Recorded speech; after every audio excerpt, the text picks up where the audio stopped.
Pope Francis has written an apostolic letter on the meaning and importance of the nativity scene. He signed the letter during his visit on Sunday afternoon to the Italian town of Greccio.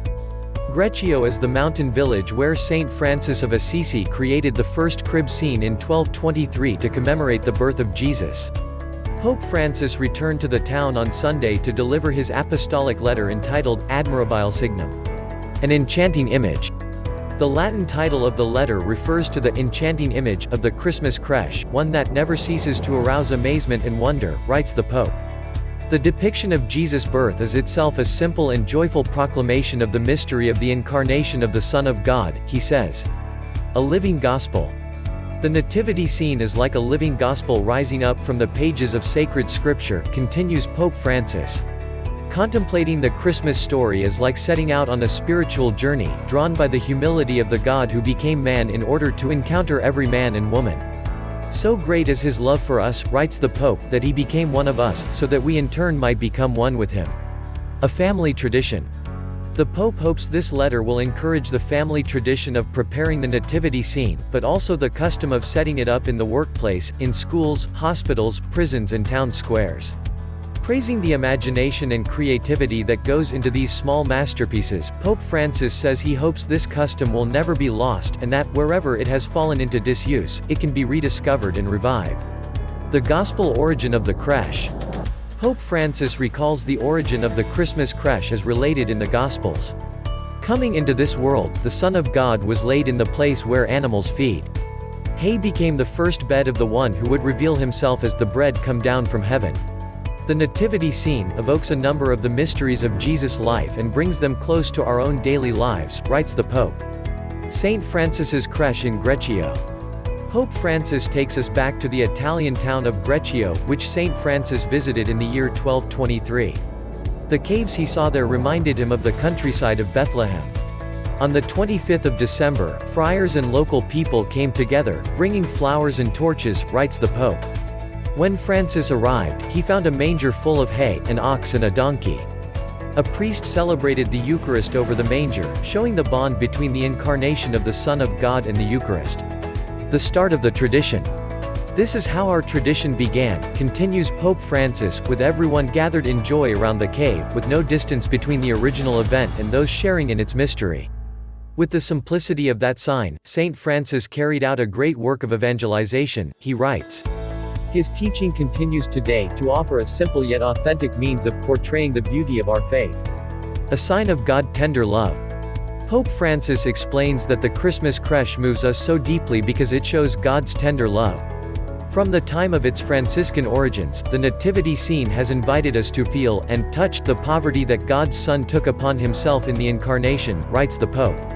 It asks us to meet him and serve him by showing mercy to those of our brothers and sisters in greatest need.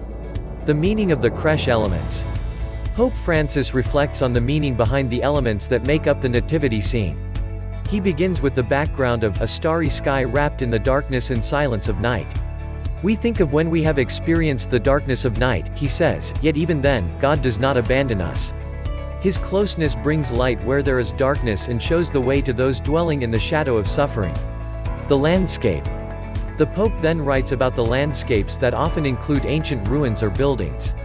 He explains how these ruins are the visible sign of fallen humanity, of everything that inevitably falls into ruin, decays and disappoints. This scenic setting tells us that Jesus has come to heal and rebuild, to restore the world and our lives to their original splendor. The shepherds.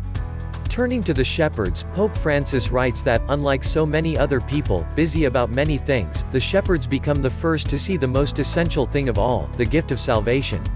It is the humble and the poor who greet the event of the Incarnation. The shepherds respond to God, who comes to meet us in the infant Jesus by setting out to meet him with love, gratitude and awe, he adds. The poor and the lowly. The presence of the poor and the lowly, continues the Pope, is a reminder that God became man for the sake of those who feel most in need of his love and who ask him to draw near to them. From the manger, Jesus proclaims, in a meek yet powerful way, the need for sharing with the poor as the path to a more human and fraternal world in which no one is excluded or marginalized. Everyday holiness. Then there are the figures that have no apparent connection with the Gospel accounts. Yet, writes Pope Francis, from the shepherd to the blacksmith, from the baker to the musicians, from the women carrying jugs of water to the children at play, all this speaks of everyday holiness, the joy of doing ordinary things in an extraordinary way. Mary and Joseph. The Pope then focuses on the figures of Mary and Joseph. Mary is a mother who contemplates her child and shows him to every visitor, he writes. In her, we see the Mother of God who does not keep her Son only to herself, but invites everyone to obey his word and to put it into practice. Saint Joseph stands by her side, protecting the child and his mother. Joseph is the guardian, the just man, who entrusted himself always to God's will. The infant Jesus. But it is when we place the statue of the infant Jesus in the manger, that the nativity scene comes alive, says Pope Francis. It seems impossible, yet it is true. In Jesus, God was a child, and in this way he wished to reveal the greatness of his love by smiling and opening his arms to all. The creche allows us to see and touch this unique and unparalleled event that changed the course of history, but it also makes us reflect on how our life is part of God's own life. The Three Kings. As the Feast of Epiphany approaches, we add the Three Kings to the Christmas creche. Their presence reminds us of every Christian's responsibility to spread the gospel, writes Pope Francis. The Magi teach us that people can come to Christ by a very long route, but returning home, they tell others of this amazing encounter with the Messiah, thus initiating the spread of the gospel among the nations. Transmitting the faith. The memories of standing before the Christmas creche when we were children should remind us of our duty to share this same experience with our children and our grandchildren, says Pope Francis. It does not matter how the nativity scene is arranged, what matters is that it speaks to our lives. The Christmas creche is part of the precious yet demanding process of passing on the faith, concludes Pope Francis. Beginning in childhood, and at every stage of our lives, it teaches us to contemplate Jesus, to experience God's love for us, to feel and believe that God is with us and that we are with him.